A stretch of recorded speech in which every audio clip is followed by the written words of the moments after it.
Kita akan flashback ke beberapa hari sebelumnya. Asosiasi Pedagang Heavenly Dragon memiliki lebih dari 200 seniman bela diri. Manajer Jenderal Yang Chung lebih hebat daripada rata-rata master puncak lainnya. Di bawahnya ada 4 seniman bela diri tingkat pertama yang disebut Force Gentleman. Ucap ketua. Kakek Liu pun berkata, konyol sekali orang-orang seperti mereka menyebut dirinya sebagai gentleman. Ketua pun menanggapinya, itu belum seberapa, pemimpin mereka adalah... Kakek Liu pun melanjutkan ucapannya, ya, pemimpin mereka adalah salah satu murid luar sekte Gunung Hua, bukan? Yunhe pun menanggapinya, karena membutuhkan banyak uang untuk mengurus sekte sebesar itu. Mereka bahkan menerima bajingan itu sebagai murid luar selama mempunyai uang. Brak, ketua pun menggubrak meja. Dia pun berkata, walaupun begitu, bisa-bisanya orang yang selalu mengeluarkan kebaikan tanpa henti melakukan hal seperti itu. Ini jadi lebih baik, ucap kakek Liu memotong pembicaraan ketua. Ketua pun menanggapinya, maaf, apa maksud Anda? Kakek Liu pun melanjutkan ucapannya, bukankah pemeran utama aliansi Murim terlibat dalam hal ini? Sambil menggertak giginya, kakek Liu pun berkata, mendengar nama mereka saja membuatku jengkel. Jadi tidak perlu lagi berpikir panjang. Dan maupun itu adalah asosiasi pedagang Heavenly Dragon ataupun sekte Gunung Hua, sebanyak apapun master bela diri yang mereka miliki, bukankah kita yang akan bertarung habis-habisan melawan mereka? Yune pun menanggapinya, apa maksud Anda, kakek Liu? Sambil mengambil kertas dan kuas, kakek Liu pun berkata, kalau begitu, mari mulai dengan menulis surat. Sin kembali ke area dermaga. Terdengar suara orang yang meminta tolong untuk berhenti. Pemimpin Asosiasi Pedagang Heavenly Dragon adalah seorang murid luar kami. Dengan kata lain, tempat ini berada di bawah hukum naungan hukum sekte Gunung Hua. Jadi, apa yang kalian lakukan, pendekar hebat sekte Budang? Ketua pun membalasnya, kau bertanya, apa yang kami lakukan? Kami sedang mengajar para bajingan. Atau mungkin kalian bersekongkol dengan para bajingan itu. Pendekar hebat sekte Gunung Hua. Kedua anak buah ketua pun berkata, mereka memang aib aliansi Murim. Keberadaan mereka membuat kita para tahu malu. Pria botak besar itu pun menanggapinya, benar, mereka hanya bisa berkoar-koar tentang kebaikan, padahal perilaku mereka lebih buruk daripada sampah. Apakah kalian bisa menangani konsekuensinya setelah terang-terangan memprovokasi kami? Ketua pun berteriak dengan keras, semuanya, apa aku berbicara salah? Salah satu dari ketiga orang itu pun berbicara, kau benar, tapi jika kau ikut-ikutan dan asosiasi pedagang Heavenly Dragon mengincarmu tanpa alasan. Tiba-tiba seseorang dari belakang mereka berkata, kau benar, orang yang mendukung bajingan itu sama saja seperti mereka. Kelakuan mereka tidak jauh berbeda dengan gagak yang memakan bangkai. Orang lainnya pun setuju dan mereka berkata, ya, itu benar. Sekte Gunung Hua mendukung bajingan itu dan tidak melindungi warga tak berdosa. Mana kebaikan sekte Gunung Hua yang dulu? Bajingan seperti kalian lebih buruk daripada mereka. Sialan, para bajingan itu, ucap murid anggota sekte Budang yang akan mengeluarkan pedangnya. Yunhe pun dengan sigap menuju ke arahnya. Dia pun berkata, kena kau? Kau mencoba mengeluarkan pedangmu, ya kan? Taijin Severing Strike, ucap Yunhe yang menyerang pergelangan tangan murid sekte Budang. Murid sekte Budang itu membantahnya, tunggu, barusan aku.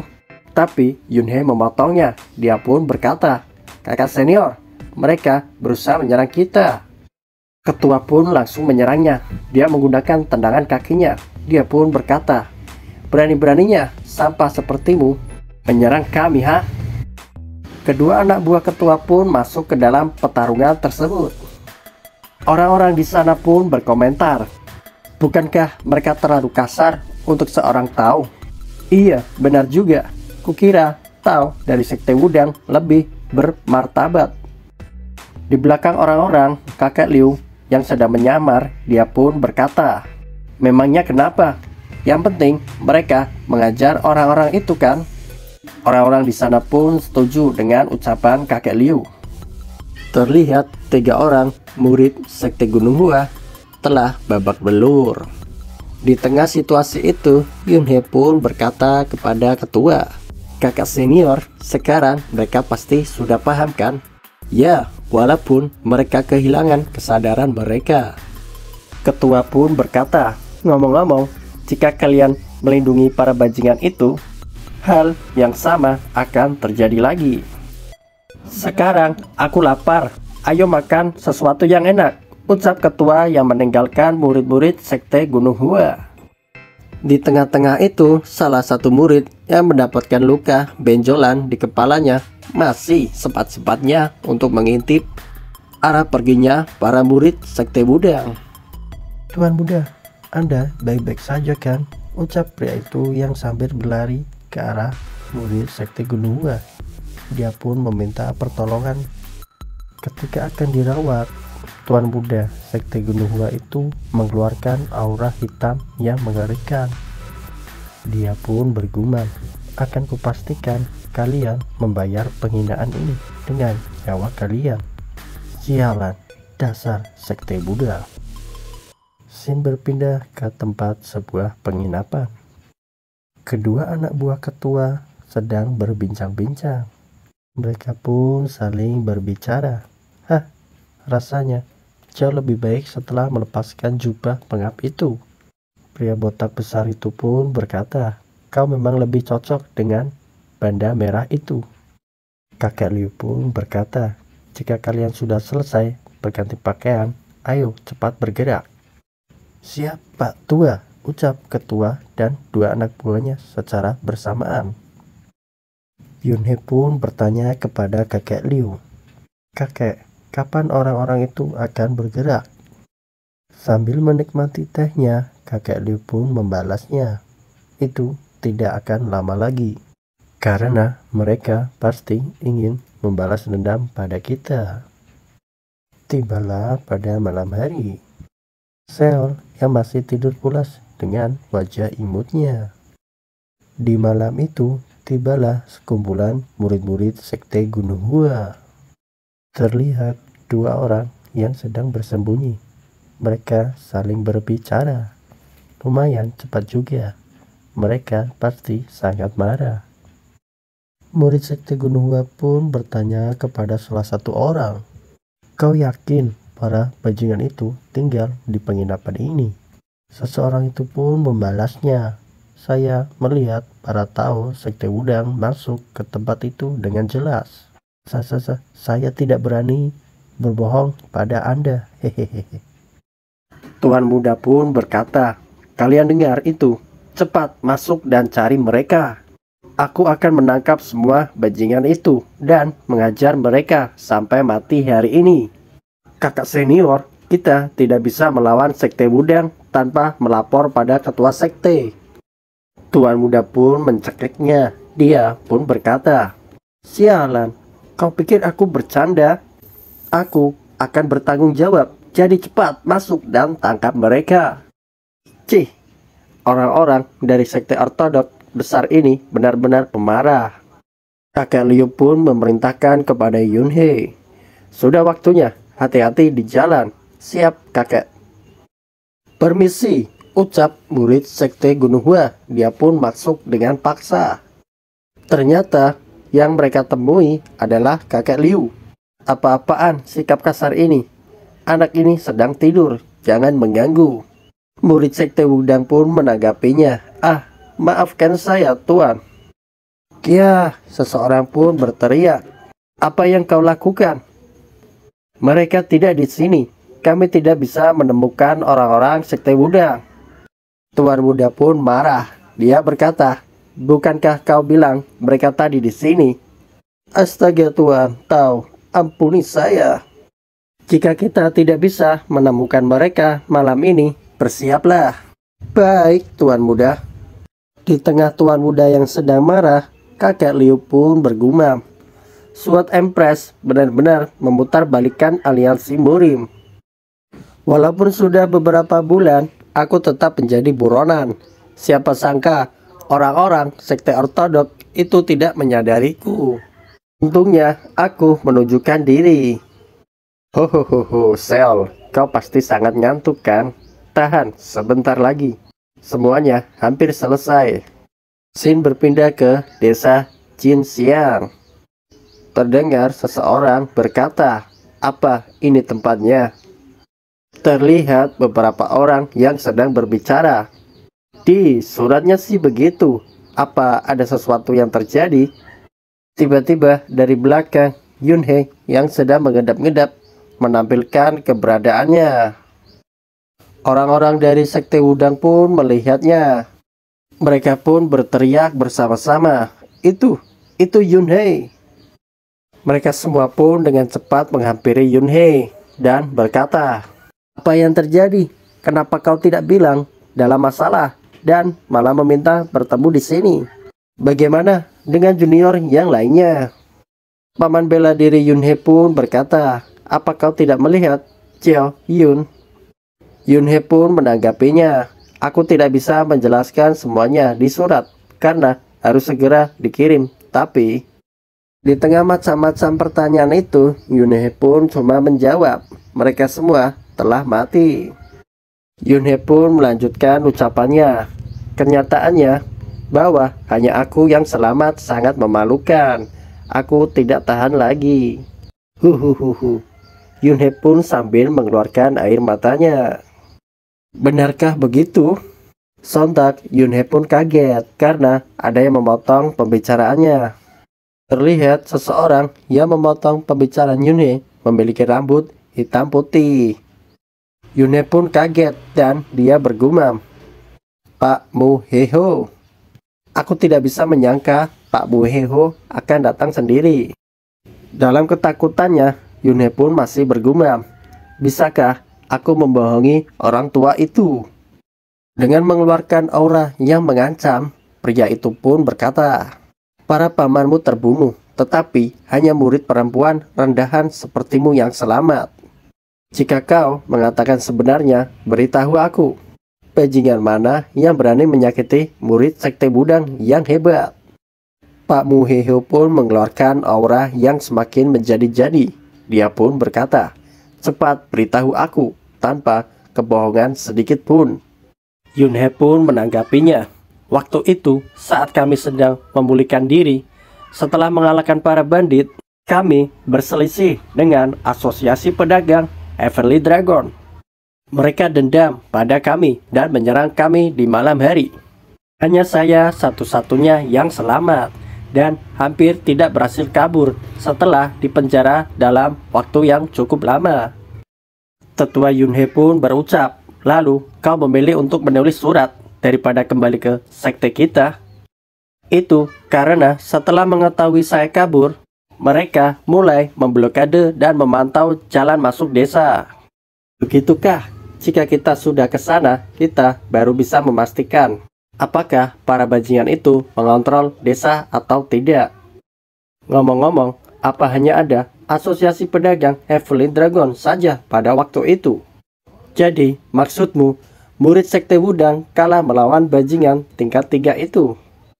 Bukannya salah satu Force Sword Wudang, Civaros Sword, dikirim juga?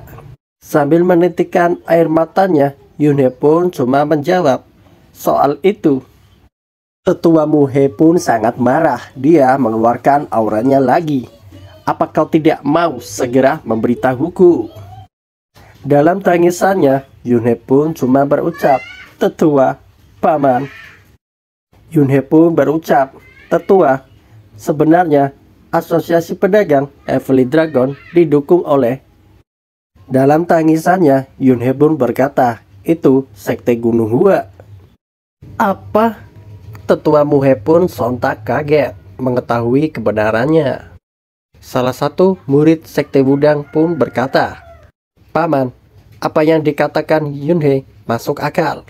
Asosiasi Pedagang Heavenly Dragon adalah sumber keuangan utama sekte Gunung Hua. Sekali lagi Ketua Munhe pun menanyakan kebenarannya. Kutanya sekali lagi, apakah kau benar-benar diserang sekte Gunung Hua? Yunhei pun membalasnya, tidak mungkin saya berani membohongi paman.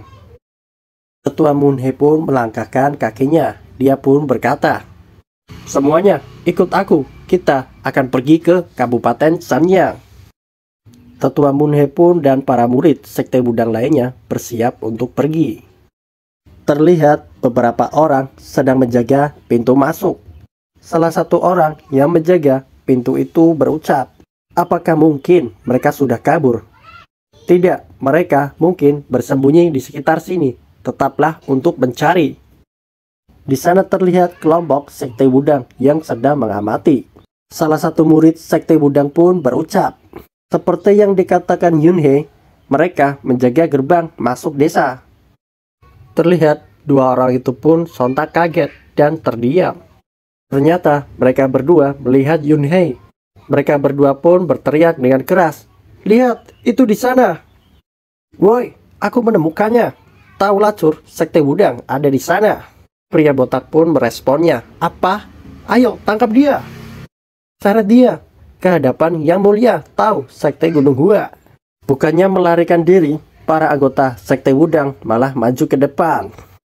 Tetua Yunhei pun sangat marah. Dia pun berkata, apa? Kalian baru saja menghina nama dari sekte besar Wudang. Berani-beraninya. Salah satu murid sekte Wudang pun berkata, beri kami perintah, paman. Kita hanya perlu berbicara dengan satu orang saja. Sesuai perintahmu, paman. Murid itu pun berucap sambil menebas salah satu orang. Kia. Orang-orang pun berteriak kesakitan karena dia ditebas. Kia, tolong selamatkan aku. Ya, inilah seperti adegan pembantaian. Di sini terlihat tinggal satu orang yang tersisa. Tetua Muhe pun berkata, jika kau menjawab pertanyaanku dengan patuh, hidupmu akan selamat. Pria botak yang tersisa itu pun menjawab, baik tuan. Tetua Muhe pun bertanya, apakah ada anggota sekte Gunung Hua di desa ini? Pria botak itu pun menjawab, ya, itu benar. Paman, semua perkataan Yunhei itu benar. Tetua Muhe pun berkata, pergi dan panggil mereka ke sini. Pria botak itu pun berucap, tapi maaf. Tetua Munhe pun berkata dengan keras, ku bilang pergi dan panggil para bajingan sekte Gunung Hua itu ke sini. Pria botak itu pun lari. Dia segera melaksanakan perintah Tetua Munhe. Dia pun berlari dengan cepat tanpa sadar di sampingnya ada seseorang. Ya, seseorang itu tidak lain tidak bukan adalah kakek Liu. Terlihat dari kejauhan, para anggota sekte Gunung Hua pun mendekat. Dan di tengah-tengah itu adalah Tuan Muda. Sesampainya di sana, Tuan Muda Gunung Hua pun berkata, kudengar kalian ingin bertemu dengan kami, Tetua Sekte Wudang Mu Heo. Salah satu murid Sekte Wudang menanggapinya dengan sangat marah.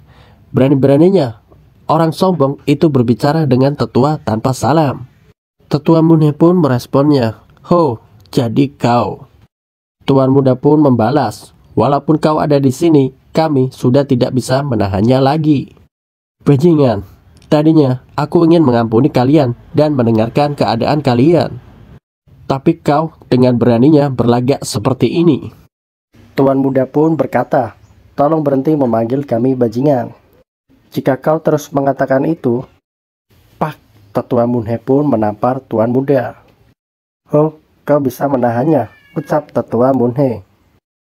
Ketika Tetua Munhe hendak menampar lagi, Tuan Muda pun menangkap tangannya. Tuan Muda pun masih berusaha menahan tamparan Tetua Munhe. Tetua Munhe pun berkata, berani-beraninya, apa kau ingin cari masalah? Para murid Sekte Gunung Hua dan Sekte Wudang, mereka telah bersiap dengan pedang mereka. Tetua Munhe pun mengeluarkan aura yang mengerikan. Dia pun berkata, "Jika kau tidak mau melepaskan tanganku sekarang, kalian semua akan mati." Tuan muda pun sejenak terdiam mendengarkan peringatan Tetua Munhe. Tuan muda pun perlahan melepaskan cengkramannya di tangan kakek Munhe. "Cih, ayo pergi," ucap Tuan muda Gunung Hua. Murid Sekte Wudang pun berkomentar, "Sialan, bajingan sombong itu." Murid Sekte Wudang itu pun berkata, "Apa kita akan membiarkan mereka, Paman?" "Biarkan mereka. Besok aku akan pergi ke Sekte Gunung Hua dan menemui master sekte mereka sendiri."